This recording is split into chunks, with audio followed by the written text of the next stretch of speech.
Itu bagaimana jalan keluar, solusi-solusi yang menjadi kendala kita urai secara bersama-sama.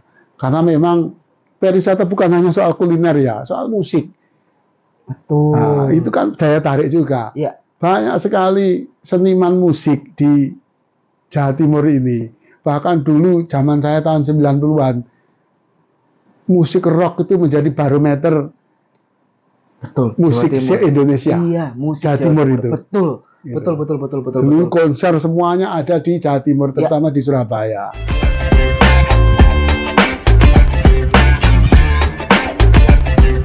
Halo Power, selamat datang di podcast Suara Rakyat. Kali ini sama Fanhar dan kita bakal jalan-jalan. Loh, kok jalan-jalan? Loh, ya gimana? Bajuku udah pantai banget loh ini kan. Outfit saya sudah pantai banget, dan kalau kita ngomongin jalan-jalan, tak datengin langsung Pak Karya. Sama Fanhar sudah ada Mas Mirza Ananta dari Komisi C, Mas ya, DPRD Provinsi Jawa Timur. Selamat datang Mas Mirza, Assalamualaikum. Waalaikumsalam. Nah, kita jalan-jalan nih, pas outfitnya sama-sama outfit. Padahal saya tadi mau pakai baju kayak gitu. Loh, kembar Kita nanti kan vibe-nya jadi kayak mau ke pantai gitu kan. Tapi memang kalau ngobrolin soal pariwisata di Jawa Timur loh Mas, itu kan pantai banyak loh Mas. Di dapil Mas Mirza aja di Ponorogo, Trenggalek, Pacitan, pantai tok loh Mas. Tapi kalau kita ngomong pariwisata itu sebenarnya potensi Jawa Timur gede lah Mas. Nggak ngomong Malang, nggak ngomong Batu, nggak ngomong Padaan gitu kan. Potensinya besar atau enggak tuh sebenarnya Mas? Ya, potensinya besar sekali.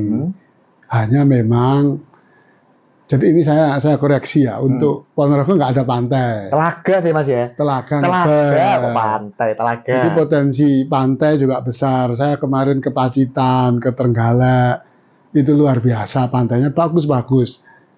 Cuma ya itu tadi promosinya.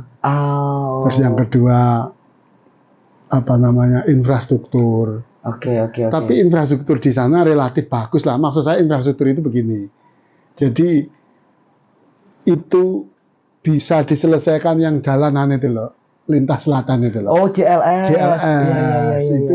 Itu sangat membantu sekali, karena ketika ada orang Jawa Tengah dari Jogja mau ke Jawa Timur lewat selatan, terus itu mudah. Lancar, cepat. Ini kan belum aksesnya belum kuat loh Mas, APBD kita menyelesaikan JLS. Ya, dalam hal ini harus minta bantuan gubernur melobi ke pusat membantu untuk itu, karena itu memang kan menyangkut jalan nasional. Kalau APBD aja nggak kuat berarti Mas ya, selain karena itu jalan nasional. Rasanya nanti itu aja nanti yang dibangun gitu. 5 tahun cuma fokus JLS, gara-gara ternyata memang itu budgetnya gede tapi loh Mas. Iya. Sekarang kan dia putusnya di Trenggalek ya, JLS itu ya, atau enggak sudah Mas? Di Pacitan ke Trenggalek juga belum selesai ya? Belum selesai juga. Oke. Itu kan mimpinya itu bablas sampai Pare ya, rencananya. Betul ya. Wah, kalau itu terwujud itu jalurnya bagus itu ya. Iya loh, pantai-pantainya kan kita melipir pantai Pacitan, Trenggalek, bagus loh. Jadi sebenarnya kalau kita bicara soal pariwisata di Jawa Timur itu potensinya gede sebenarnya. Iya. Bisa jadi sumber PAD berarti Mas, harusnya. Iya, betul. Terus tantangannya selain infrastruktur, kalau menurut Mas Mirza kan tadi promosi. Memangnya kenapa dengan promosi pariwisata Jawa Timur hari ini, Mas? Saya melihat promosinya, sebenarnya promosi itu tidak harus yang mahal ya. Gerakkan aja para pemuda, pemudi yang ahli dalam hal medsos itu loh ya. Itu gerakkan semua. TikTok kan ada itu, ada Facebook, ada apa, terus digencarkan. Beda dengan dulu, kalau promosi dulu kan billboard, butuh biaya yang besar. Sekarang gitu cukup di media sosial, hampir semua orang buka media sosial itu. Iya. Saya aja buka TikTok itu hari-hari. Iya benar. Nganggur buka TikTok gitu kan ya. Iya. Gitu. Jadi saya lihat banyak sekali promosi di situ. Ini belum dilakukan oleh teman-teman Pemprov, Mas. Ya sebenarnya ini harus bukan hanya Pemprov saja. Dari teman-teman kabupaten. Sinergi berarti. Sinergi itu harus itu. Terus selama ini kan yang saya dengar sendiri dari mereka itu ya selalu terkendala dana itu. Itu tapi memang kendala loh Mas. Mau promosi ini kalau bayangan Fanhar ya. Gimana kita bisa promosi anak-anak muda itu kan perlu dikasih insentif. Lah kalau dananya tidak ada, pripun Mas Mirza? Ya itu makanya anak muda tadi ya dipekerjakan, nggak tahu sebagai tenaga apa outsourcing kah atau sebagai tenaga P3K kah atau Iya. apa yang memang direkrut untuk urusan itu. Oke. Saya pernah apa namanya pas ada perwakilan kantor dagang ya. Ini urusan Oke. yang lain ya di Bali sana ya. Saya melihat dapat masukan dari mereka bahwa kantor dagang ini akan berfungsi dengan baik jika kita merekrut pemuda-pemudi di sini untuk memang melakukan promosi di Bali itu tentang Jawa Timur. Di Jawa Timur itu bukan hanya soal pariwisata, tapi tentang kuliner, tentang hasil produksi dari kerajinan dari UMKM di Jawa Timur. Itu setup-nya satu rangkaian juga. Satu rangkaian promosi juga. wisata juga kalau Ya, kayak gitu. artinya kan kita punya perwakilan seperti itu, tapi Ya. kayaknya sekarang perwakilan dagang yang di Bali maupun di tempat lain itu sudah tutup karena mungkin keterbatasan dana atau anggaran gitu. Iya juga sih. Tapi kalau kita bicara, ini kan kalau Komisi C, Mas Mirza, Iya. itu kan bagian ikut mengawasi anggaran, bagi-baginya juga. Iya. Secara postur fiskal atau anggaran, Mas Mirza, nutut nggak sih buat hire anak-anak muda untuk mereka jadi apa influencer kali ya? Insya Allah nuntut. Sebenarnya. Sebenarnya nuntut. Oke. Karena menurut saya ini nggak butuh tidak butuh banyak orang, tapi butuh kreativitas dari si influencer itu, si pemuda-pemudi itu. Iya. Jadi sebenarnya kita nggak usah banyak-banyak. Nggak usah banyak-banyak. Ya katakanlah satu daerah 2 atau 3, tapi yang kontennya gigit gitu nggak sih, Mas? Ya, kayak di TikTok itu kan ada apa namanya cara bagaimana itu bisa dilihat ribuan orang. Betul, FYP terus Nah, gitu kan. itu bisa itu ya para pemuda. Kalau saya kan nggak sanggup ya kayak gitu ya. Sama, Mas. Di situ kan termasuk. Beda akhirnya. Iya. Kalau anak pemuda saya lihat bikinnya keren-keren gitu loh. Bagus-bagus memang. Iya. Ya ini yang harusnya difasilitasi sama pemerintah kali ya untuk Iya. mereka supaya ya oke ayo kita sama-sama bangun untuk pariwisata di Jawa Timur itu bisa biar lebih oke, lebih cetar kalau bahasanya Bu Gubernur kan gitu kan. Seperti contoh begini ya, di Ponorogo itu ada Telaga Ngebel, terus di Magetan ada Telaga Sarangan. Sementara dari kedua telaga itu jauh berbeda pengunjungnya. Magetan luar biasa. Betul. Kenapa Magetan bagus? Kenapa Magetan banyak sekali pengunjungnya? Banyak hotel berkembang dan bertumbuh pesat di sana karena di situ ada jalan tembus. Jadi kalau kita mau ke Solo itu lewat di situ Tawangmangu langsung tembus. Sehingga itu jalur di mana jalur lewat. Iya. Gitu loh. Sehingga orang ketika mau ke Solo lewat Sarangan. Mampir Nanti bisa lewat Tawangmangu juga. Terus di situ kulinernya bagus, enak-enak kan gitu. Juga, pemandangannya bagus. Lah beda dengan di Ponorogo. Ponorogo itu saya sebagai warga asli Ponorogo, kelahiran di sana, itu saya prihatin juga dari dulu sampai sekarang perkembangannya sedikit sekali ngebel. Saya tidak mau menyalahkan siapapun, cuma memang ini butuh perhatian dari pemerintah provinsi. Misalnya contoh, di situ ada yang namanya Kabupaten Nganjuk, Trenggalek, iya, sekitarnya Tulungagung dan sekitarnya itu semua. Kalau ada jalan tembus menuju Ngebel itu bisa, terutama Nganjuk, sehingga orang ketika turun dari Ngebel ke Nganjuk itu ada Sedudo. Air terjun Sedudo, bener. Terus turun sedikit ke arah mana itu? Trenggalek itu bisa, ke Tulungagung juga bisa tembus. Jadi maksud saya pernah dengar itu digagas waktu itu berapa tahun yang lalu, 5 tahun atau 10 tahun yang lalu ada namanya Selingkar Wilis, tapi saya lihat nggak dilanjutkan gitu loh. Selingkar Wilis itu kalau Vaner nggak salah ingat itu jadi concern di periode lalu kalau nggak salah Mas ya. Iya betul. Betul ya? Iya. Kok nggak dilanjut Mas? Nah itu butuh dukungan dari pemerintah provinsi. Kalau kabupaten itu aja berat ya. Berat. Maksud saya begini. Dilakukan rapat bersama beberapa kabupaten yang di Selingkar Wilis itu, maka diputuskan apa dan sudah itu waktu itu.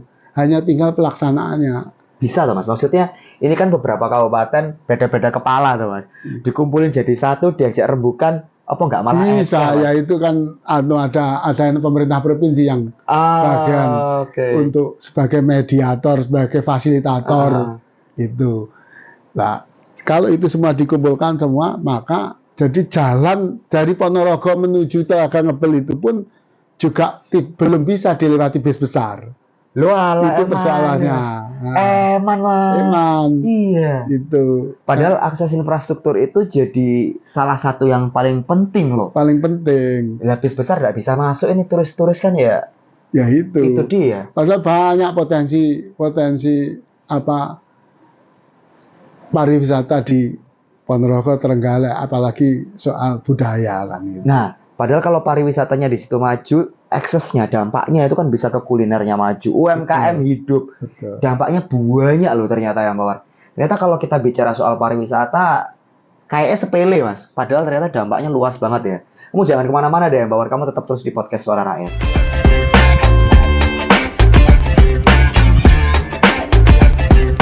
Lanjut lagi ya Mawar di podcast Suara Rakyat, masih sama Vander dan Mas Mirza di sini Mas. Tadi kan kita terakhir kan bahas infrastruktur ini penting. Buktinya di Dapil Panjenengan di Ponorogo bis besar belum bisa masuk. Nah ini kok untuk ke Ngebel maksudnya. Untuk ke Ngebel gitu kan. Ke Telaga Ngebel bis besar belum bisa masuk. Padahal itu vital loh Mas. Vital. Peran DPRD Komisi C untuk supaya masalah-masalah kayak gini saya yakin tidak cuma terjadi di Telaga Ngebel, tapi banyak daerah lain yang sebenarnya pariwisatanya bagus, tapi bis besar aksesnya itu masih kurang gitu Mas. Langkah konkret yang sudah dilakukan teman-teman Komisi C itu sebenarnya apa Mas? Kalau Komisi C itu lebih kepada target pendapatan. Sehingga kita ketika ketemu OPD di seluruh OPD di Provinsi Jawa Timur, Pemprov, di lingkungan Pemprov, itu targetnya hanya bicara target pendapatan mereka. Mengenai kegunaan itu kembali kepada tim anggaran. Jadi itu setelah itu di luar di luar kewenangan saya sebagai Komisi C. Intinya Komisi C itu minta pendapatan itu harus naik. Itu kan salah satu caranya tapi Mas. Iya. Pariwisata itu. Kalau sudah naik, maka digunakan apa uang ini? Aturan. Itu semua kebijakan dari Bu Gubernur kan gitu loh. Jadi kita mendorong itu. Kalau bicara soal infrastruktur dan sebagainya ya itu ranahnya di Komisi D.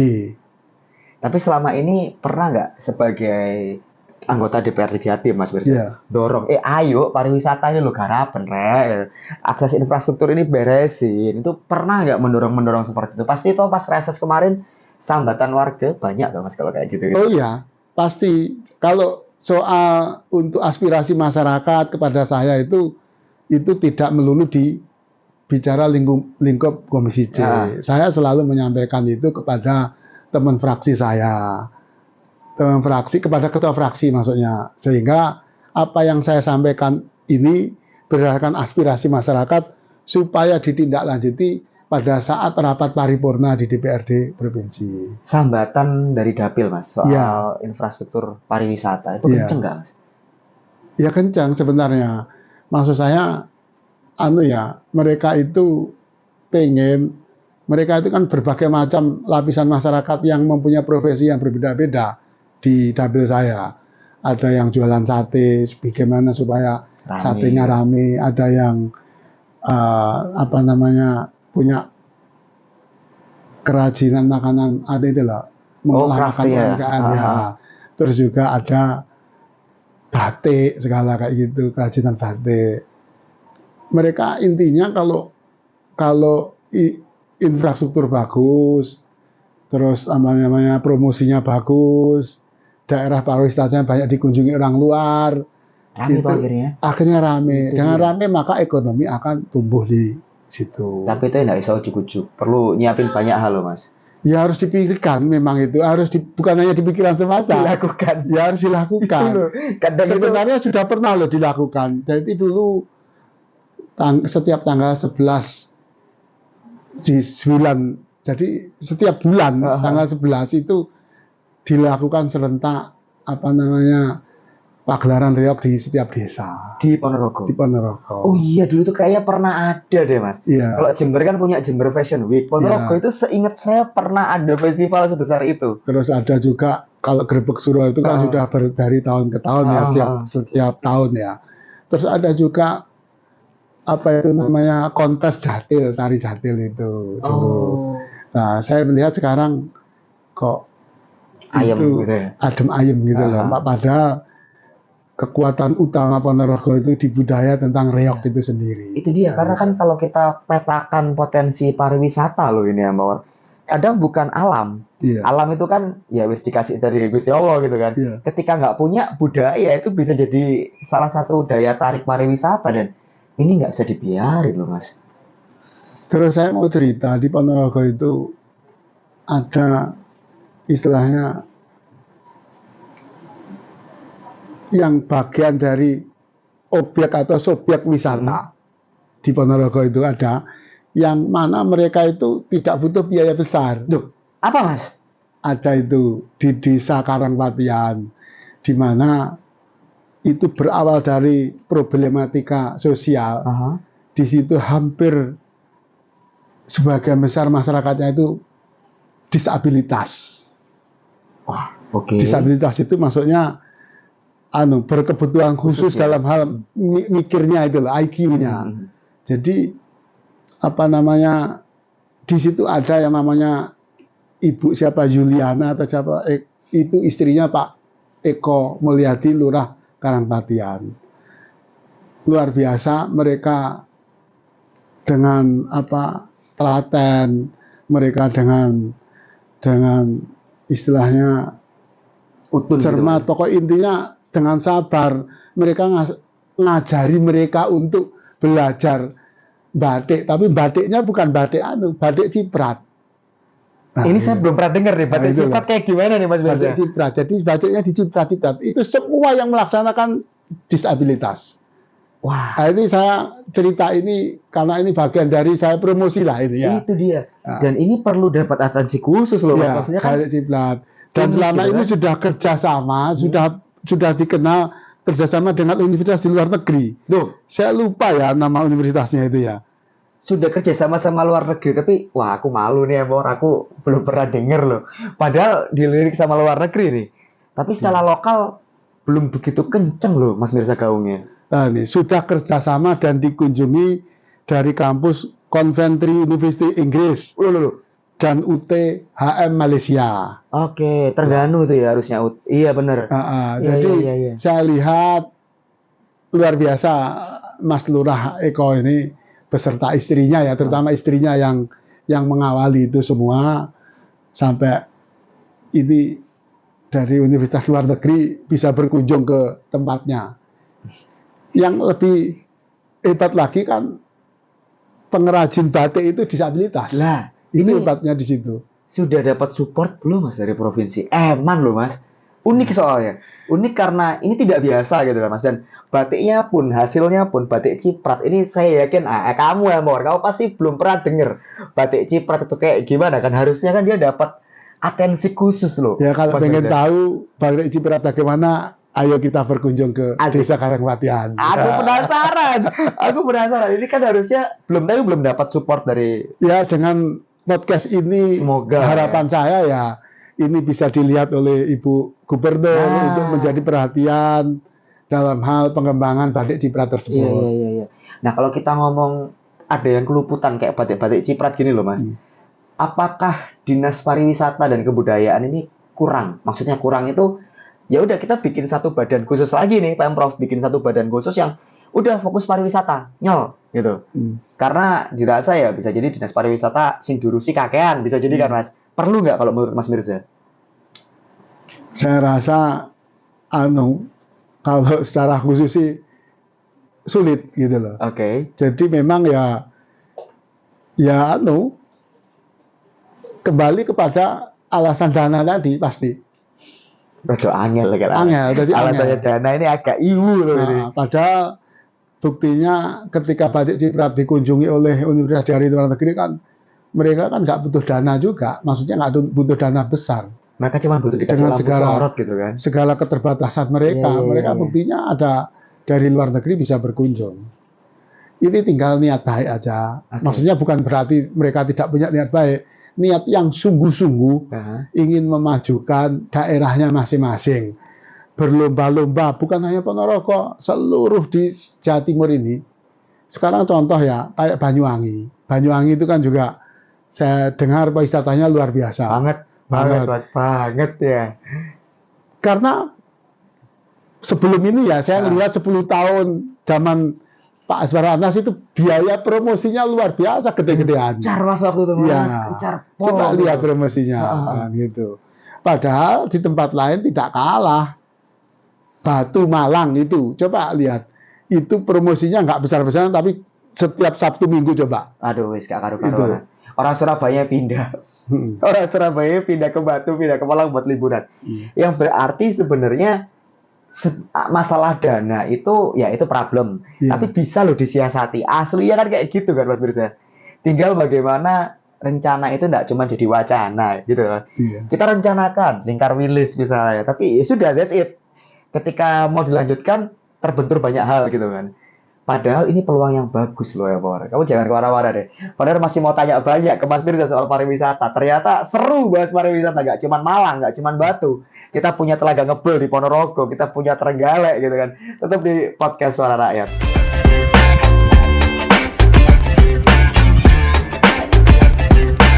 Lanjut lagi ya Power, masih sama Fadar dan Mas Mirza di sini. Mas tadi kan ternyata peluangnya seru loh ini. Dan butuh dananya juga kalau berkaca dari yang Mas Mirza ceritakan batik ciprat tadi. Ya nggak butuh dana besar, tinggal will gitu kan, tinggal niat baik gitu kan. Kayaknya untuk memunculkan niat baik nih Mas Mirza, perlu di-spill ya. Ketika pariwisata itu besar di satu wilayah, yang terdampak itu siapa aja Mas? Biasanya kalau nggak ada ngomong cuannya ini kayak nggak tertarik gitu. Tapi ketika ada ngomong, cuannya gede loh ini, ekonomi bisa tumbuh. Nah, ekonomi tumbuh ini sektor mana aja yang kebawa Mas Mirza? Yang pasti kuliner. Oke. Kuliner itu pasti orang pasti butuh makan. Ya. Lah, apalagi enak, kan gitu. Jelas balik. Gitu. Jelas balik. Wah nggak enak pun aja pasti laris juga kalau ada orang datang di daerah tersebut. Betul. Ibaratnya rasanya sedang-sedang saja. Itu pasti orang datang juga ke situ. Jadi sebenarnya ini butuh kesadaran, niat baik dari semua pihak, semua komponen masyarakat. Jadi kalau misalkan di tempat pariwisata, harganya juga jangan digila-gilaan. Itu masalah itu. Nah, itu sering orang kalau bahasa Jawanya ngentol. Nah, gitu. Bokok kalau cara Surabaya. Ngentol kalau cara Ponorogo. Mesak nih, sing teko wis nggak bakal balik nanti. Malah sambat nih, malah jadi viral jelek lah ya. Jelek itu. Maksud saya kesadaran semua lapisan masyarakat selain pemerintah loh ya. Selain pemerintah sendiri juga dari masyarakatnya.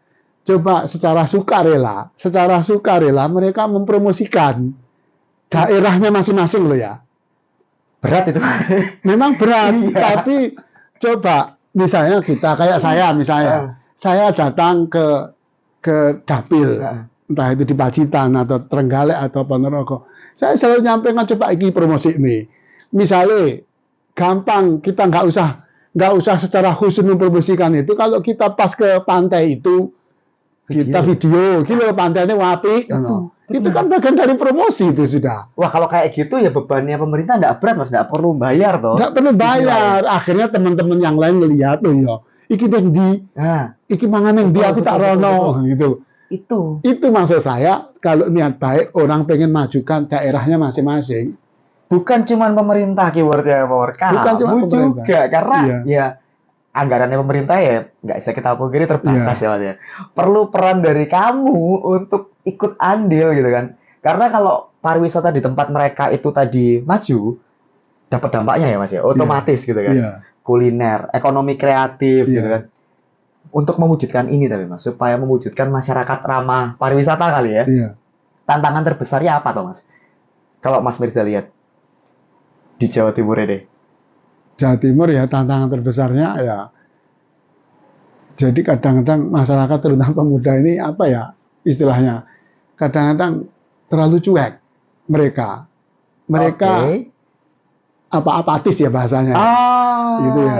Jadi terlalu cuek terhadap lingkungan, terutama lingkungan yang menyangkut urusannya pemerintah. Mereka lebih enjoy kepada lingkungannya sendiri, misalnya ngopi, nge-vape, merokok, itu ya dilakukan nongkrong. sampai pagi. Yang sering lihat kayak gitu. Nanti pagi nanti sudah menjelang setelah subuh itu tidur sampai siang. Jadi mereka memang harus apa namanya harus dikasih pemahaman, terutama mulai dari orang tuanya dulu ya. Tidak usah bicara pariwisata. Kalau pulang jangan terlalu malam kalau tidur gitu. Misalnya jam 12 sudah pulang tidur. Nanti besok pagi kita bangunkan. Supaya itu langkah pertama supaya mereka sadar pariwisata dulu. Hidupnya ditoto dulu gitu gak sih, Mas? Enggak, bukan sadar pariwisata, sadar tentang noto hidup sih. Gak usah kemoncolan sih ya, gak usah kejauhan pariwisata dulu. Tata hidupnya dulu. Kalau itu sudah tertata, baru dikasih pemahaman apot gitu, Mas. Berat, tapi memang ya harus dilakukan. Kita harus telaten. Telaten membangunkan tiap pagi. Aduh Pak, saya baru tidur ya salahmu sendiri. Kayak gitu. Kita harus tega yang kayak gitu. Iya sih. Kadang ya salahmu lah, masa mau ngomong jam isu kan kayak gitu ya Mas ya. Seperti itu. Tetap harus dibangunkan. Itu lama-lama, oh iya, besok saya pasti dibangunnya bapakku. Akhirnya bangun diri. Bangun diri. Iya. Itu langkah kecil, sepintas kayak sepele loh Mas. Sepele, ya. Itu yang dimulai dari hal yang seperti itu. Baru nanti kita bicara yang lain-lain. Soal masa depannya dia. Soal bagaimana dia mau berbisnis atau apa. Mau jadi pegawai atau melamar pekerjaan di mana. Itu kita mulai arahkan dari situ. Nah ini nggak bisa pemerintah itu Mas. Nggak bisa. Nggak bisa ya pemerintah ini. Dengan dia punya usaha, maka ketika dia berusaha misalnya minimal warung kopi. Dia kan akhirnya berpikir lah ya. Warung kopi kuki iso viral. Caranya kudu dipromosi nih, seperti mempromosikan. Itu dia. Nah, otomatis kan dengan mempromosikan warung kopi ini dia akan mempromosikan wisata di daerahnya, kan gitu. Ternyata langkah awalnya nggak perlu jauh-jauh, noto uripe dulu. Noto uripe dulu itu. Nggak kepikiran asli. Padahal nggak kepikiran bahwa itu jadi hal yang penting. Setelah dijelaskan Mas Mirza, iya, gimana orang bisa noto wisata, noto pariwisata. Kalau noto awake dhewe sih salah kabeh loh Mas. Ini jadi hal kecil yang dampaknya besar. Saya dulu ya seperti itu. Waktu saya masih muda juga seperti itu. Tapi ya ini berawal dari orang tua saya yang setiap pagi bangunkan. Ayo, set gitu bangun. Itu saya ingat tuh bapak saya itu kalau bangunkan. Digugah kadang pokoknya pagi bangun gitu kan. Iya. Ya harus tahu gitu kan. Memang pada saat itu dia ngamuk-ngamuk kita. Itu sudah mantap pasti. Iya. Tapi ternyata setelah saya sudah besar, punya tanggung jawab terhadap diri saya, apalagi saya sudah punya keluarga, ternyata itu penting. Itu baik sekali ketika saya masih kecil, masih muda. Dibangunkan seperti itu. Langkah selanjutnya Mas, setelah berhasil noto awake dhewe gitu kan, pariwisatanya harus mulai ditata. Insentif dari pemerintah perlu nggak sih Mas? Kayak, oke, kredit lunak buat pelaku ekonomi kreatif, itu perlu nggak sih sebenarnya Mas? Itu ya masih perlu. Saya melihat begini ya, ada program pemerintah lewat Bank Jatim, lewat Bank UMKM dulu namanya, Bank Pegadaian Rakyat, sekarang udah berubah menjadi Perseroda. Oke. Nah, iya toh. Itu pemerintah menitipkan uangnya untuk program UMKM. Harapan saya dari bank-bank tersebut untuk memang bisa disalurkan tepat guna. Betul-betul tepat, memang itu UMKM. Bukan UMKM yang abal-abal loh ya. Nah itu. Karena banyak sekali yang orang mengaku UMKM tapi sebenarnya dia hanya untuk kedok untuk mendapatkan kredit. Itu bahayanya di situ. Sehingga itu terjadi banyak kredit macet kan di situ. Meskipun kecil ya, cuma kadang-kadang pinjaman 20 juta. Tapi macet. Tapi kalau macet buahnya kan ya 1. Macet 100. 100 kan banyak juga kan gitu loh. Pas ya Mas Mirza nyinggung soal BUMD gitu kan, Perseroda. Yang sekarang udah berubah menjadi Perseroda. Ya. Sudah tepat guna nggak Mas catatan Mas Mirza? Ini kan ada di Komisi C nih untuk Perseroda ini. Sudah tepat guna nggak sampai sekarang mereka untuk penyaluran kreditnya? Ya sejauh ini ketika kita ada rapat dengar pendapat dengan mereka ya ada yang tepat guna, ada yang enggak. Bahkan enggaknya juga besar sekali. Kok bisa? Ya mungkin dalam hal mensurvei mereka dalam hal ini yang memberikan fasilitas kredit kepada mereka itu betul-betul tidak cermat. Oke. Dan itu padahal setahu saya mereka itu juga ketika ada UMKM mengajukan itu juga hanya satu yang, misalkan ada 20 gitu, hanya satu yang disetujui, berarti kan selektif betul. Iya. Tapi kenapa kok sampai seperti itu? Apakah ada dari mereka yang di sisi lain, misalnya titipan atau apa, itu takutnya itu khawatirnya. Saya tadi mau nyenggol situ kan, bukan maksud suuzon sih Mas, dari 20 cuma satu yang dapat. Oh cocok titipan Mas. Akhirnya kan jadi nggak tepat sasaran. Iya. Tapi dugaan itu belum jelas Mas ya. Belum jelas. Semoga enggak. Sebenarnya dugaan-dugaan itu akan terjawab setelah berjalannya waktu. Berapa besar kredit macet yang terjadi pada bank tersebut. Padahal kalau kita bicara kredit untuk UMKM ini, dia akan jadi support system yang bagus kalau buat partner supaya pariwisata kita bisa lebih cetar Mas. Lah wong rata-rata kan yang kredit kayak gitu itu pasti kan kuliner gitu kan Mas. Yeah. Kadang juga perajin-perajin kerajinan tangan, cenderamata gitu kan, yang mereka juga bisa salah satu jadi motor UMKM. Lah kalau mereka yang harusnya dapat nggak dapat, lah ya kasihan toh Mas. Betul. Bahkan yang terakhir ini kalau kredit kur itu nggak pakai jaminan. Loh, iya. Enak loh sih. Maksimum nilainya 100 juta. Gede loh Mas itu, ya. Itu bisa benar-benar bikin UMKM semangat loh itu. Iya, asal memang digunakan betul-betul untuk usaha. Lah ya itu. Bahayanya kadang-kadang UMKM itu kan tidak semuanya. Itu dia. Baik kan itu loh. Itu dia. Oknum itu. Oknum itu pasti ada. Iya, dan kalau ngomong oknum itu nggak cuma di pemerintah loh ya, bisa jadi oknum itu juga yang non pemerintah, UMKM oknum. Bilangnya UMKM, kredit tanpa agunan. Hilang. Ya. Jadi masalahnya ini kompleks. Kalau kita ngomong untuk kembangin pariwisata deh Mas Birsa, nggak bisa kita cuma nyalain pemerintah, karena ternyata ada peran masyarakat juga yang vital di situ ya. Nah, terakhir kalau gitu Mas Birsa. Mas Birsa melihat 5-10 tahun ke depan pariwisata di Jawa Timur harus menjadi seperti apa Mas Birsa? Ya, karena Jawa Timur itu sebenarnya barometer seluruh provinsi seluruh di Indonesia ini ya. Jadi ya semuanya harus kita dukung ya. Bukan hanya dukung, pemerintah provinsi, pemerintah kabupaten, kota, seluruh Jawa Timur harus melakukan koordinasi. Karena apa? Karena pariwisata ini adalah istilahnya potensi untuk mendapatkan PAD sangat besar di situ. Terutama pariwisata, nggak usah jauh-jauh mancanegara ya. Mungkin dari Jawa Barat yang pengen ke Jawa Timur, karena di situ ada Bromo juga. Ya. Banyak di Jawa Timur di tempat tujuan wisata, Malang, Batu, itu sudah luar biasa. Artinya, mari kita bersama-sama, pemerintah provinsi, pemerintah kabupaten kota, bekerja sama bagaimana orang itu bisa tertarik ke Jawa Timur. Seperti ketika kita tertarik ke Jogja. Nah itu. Kalau nggak ke Jogja itu ngangeni ya gitu. Liburan sidik Melayu Jogja, Bandung gitu kan. Padahal kadang-kadang kita kalau ke sana mau macetnya minta ampun di Jogja itu. Bener nggak ngebel, nggak macet Mas. Nggak macet. Maksud saya jauh-jauh. Itu bagaimana jalan keluar, solusi-solusi yang menjadi kendala kita urai secara bersama-sama. Karena memang pariwisata bukan hanya soal kuliner ya, soal musik. Betul. Nah, itu kan daya tarik juga. Ya. Banyak sekali seniman musik di Jawa Timur ini.